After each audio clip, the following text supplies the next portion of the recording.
this message is just for you. You are good enough. This is the episode for you. Now, on the Language Confidence Project, we talk a lot about carving our own path and making our language journey our own. And yesterday, I concluded my episode by saying, you don't need to know the whole path. All you need to do is get to the next tree in the forest. But when you've got 3 trees in front of you, in 3 different directions, what are you supposed to do? Because we all know what happens when you mix go, be free, with the pressure that comes with, but I need to get this right. You end up going around in circles. You take one step in one direction, you walk along that road for a bit, and then you start thinking, but what if what I need isn't here? And you turn and you come back. You head off another way and hesitate, maybe this isn't good value for money, and you come right back. One more try and you think maybe what I'm doing is completely the wrong thing, a bad idea, impossible. And this time you also add, but I've been walking for hours now, I haven't achieved anything, I'm right back where I started, except now I'm also tired. So if this is you right now, here are 5 things to remember to help you to choose a path and then have the confidence to stick to it. Number 1, it's okay to be lost. The worst thing about feeling lost so often isn't that you don't know where you're going. It's that you start to doubt everything and you start to question your own ability to get yourself out of situations.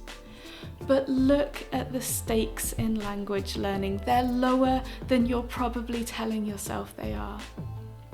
Because in the language forest, almost everything is fixable. Whatever you do, you aren't losing language. In some ways, just being in the language forest is enough. Diving in and doing just something, anything, you will make progress. You will learn something and your language will be better for it.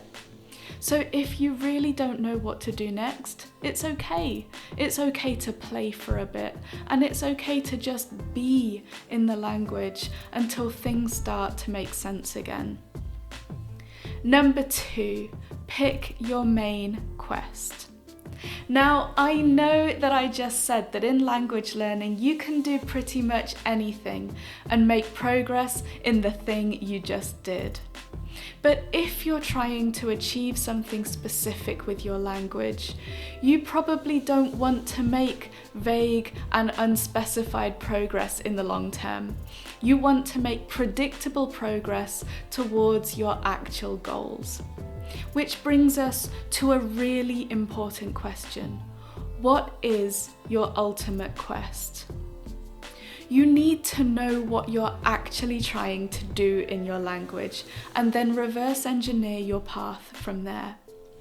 So is your ultimate quest perhaps to be able to make friends in your new language and talk about all the things that are going to connect you with like-minded people? Is it to conduct business meetings? To pass an exam so that you can get into a foreign university? Work backwards from your ultimate goal and see which path looks the most useful. Number 3, indulge your curiosity. When a side quest comes along that might not be the most efficient way to your goal, might be completely irrelevant to your goal, but it looks fun and interesting, what are we supposed to do? Well, I think there are 2 kinds of people in this world asking these questions. The ones who immediately discount fun things as distractions and just won't go there, and the ones for whom this happens a lot. the ones that feel like they aren't so much following their interests as being dragged around by them. So what should both sides do? Well, first of all, figure out if you want to put your main quest on hold, and if so, for how long. If the answer is no, the main quest needs all your attention right now, maybe you have a deadline looming, keep a note of the new and interesting thing somewhere and promise yourself that you'll revisit it later. But if you do have some space to follow the shiny thing, tell yourself that that's what you're doing. Put your main quest on hold, commit to the side quest, and do it 100% guilt-free. Decide how much time or energy you can give it, and then carry on with your own full permission. Because it's so important to follow your interests and to honour them. And when you give them space to come into your language learning process, the whole thing feels better because it feels like who you are isn't competing with what you want. And number 4, pick the path that feels like home.